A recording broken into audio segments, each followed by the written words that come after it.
अस्सलाम वालेकुम जी। व्यूअर्स आइए चलते हैं आपको बताते हैं कि हुकूमत ने अवाम को एक बड़ा रिलीफ़ फ़राहम कर दिया है। पेट्रोलियम कीमतों में बाकायदा तौर पर कमी की मंज़ूरी वज़ीर-ए-आज़म की तरफ दे दी गई है।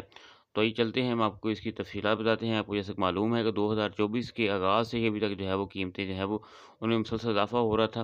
तो अब जो है 1 मई 2024 से जो है कीमतें 15 दिन के लिए जो है उनको कम कर दिया गया है। इसकी मुकम्मल तफ़सीलात हम आपको बताते हैं। तो आइए चलते हैं आपको बताते हैं कि पेट्रोल, डीज़ल, मिट्टी के तेल वगैरह में कितनी कमी की गई है। तो सबसे पहले बात करते हैं पेट्रोल के हवाले से कि पेट्रोल की कीमत जो है ₹5.45 जो है वो कमी की गई है। इसके साथ-साथ आगे चलते हैं और बढ़ते हैं, देखते हैं डीज़ल जो है, डीज़ल की कीमत जो है वो ₹8.42 जो है उसमें कमी की गई है। जबकि जो लाइट डीज़ल है उसकी कीमत में ₹5 और 63 उसमें कमी की गई है। जबकि मिट्टी का जो तेल है उसके अंदर जो है ₹8.74 जो है वो कमी की मंज़ूरी दे दी गई है। तो ये जी अवाम को हुकूमत की तरफ से एक रिलीफ़ है, जो कि महँगाई को कम करने में बड़ी एक जो है वो वजह बनेगा।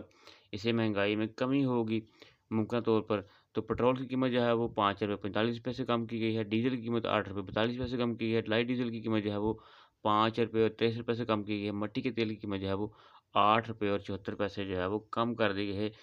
हुकूमत की तरफ से एक अच्छा फैसला किया गया है और आवाम को जो है वो बड़ा रिलीफ़ जो है वो पेट्रोलियम मसनूआत की कीमतों में दिया गया है। शुक्रिया जी।